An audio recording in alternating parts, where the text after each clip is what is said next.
Faustino e Giovita erano due uomini di grande coraggio. Fin da piccoli sentivano nel cuore un fuoco speciale, una luce che li spingeva a fare del bene senza paura.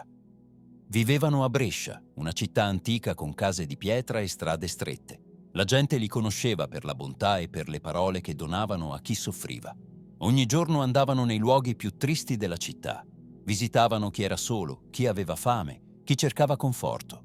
Non avevano paura di aiutare chi era in pericolo, perché sapevano che la loro forza veniva da un amore più grande. Portavano cibo a chi non aveva nulla, pregavano con chi piangeva, curavano chi era ferito. Ma il mondo non ama chi porta la luce. Alcuni uomini potenti, vedendo quante persone ascoltavano Faustino e Giovita, iniziarono a temerli.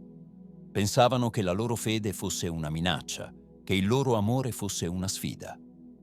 Così decisero di fermarli.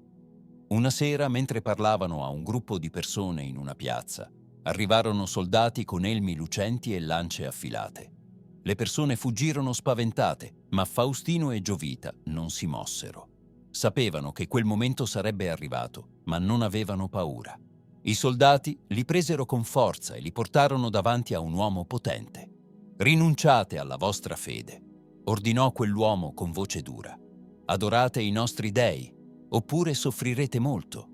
Faustino guardò Giovita, poi risposero insieme: «Non possiamo farlo. Noi crediamo in un solo Dio, che è amore e luce». Le minacce si fecero più dure. Li misero in prigione, sperando che avrebbero cambiato idea. Ma nel buio della cella, invece di disperarsi, pregavano. Sentivano che non erano soli. Quando venne il giorno del giudizio, li portarono in un grande luogo circondato da mura alte. Tanta gente si era riunita per vedere cosa sarebbe successo. Alcuni speravano che si salvassero, altri gridavano contro di loro. I soldati aprirono le gabbie delle fiere affamate, lasciandole libere davanti ai due uomini. Ma accadde qualcosa di straordinario.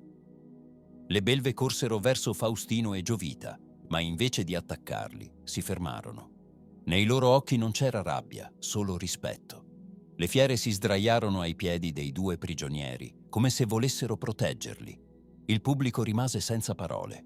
I giudici non sapevano cosa fare. Li portarono in altre città, sperando che la loro forza si spezzasse. Furono insultati, colpiti, trattati come criminali, ma nessun dolore spegneva il fuoco che avevano nel cuore. Dopo lunghi viaggi e molte sofferenze, tornarono a Brescia.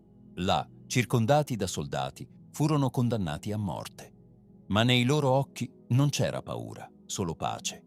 Alzarono lo sguardo al cielo, sapendo che l'amore vince sempre, anche quando il mondo sembra buio. E così, nel silenzio che seguì, l'eco della loro fede rimase per sempre nella città. La loro storia non finì con loro, ma continuò a vivere nei cuori di chi aveva visto la loro luce. Brescia non li dimenticò mai, perché l'amore vero non si spegne, nemmeno davanti alla morte.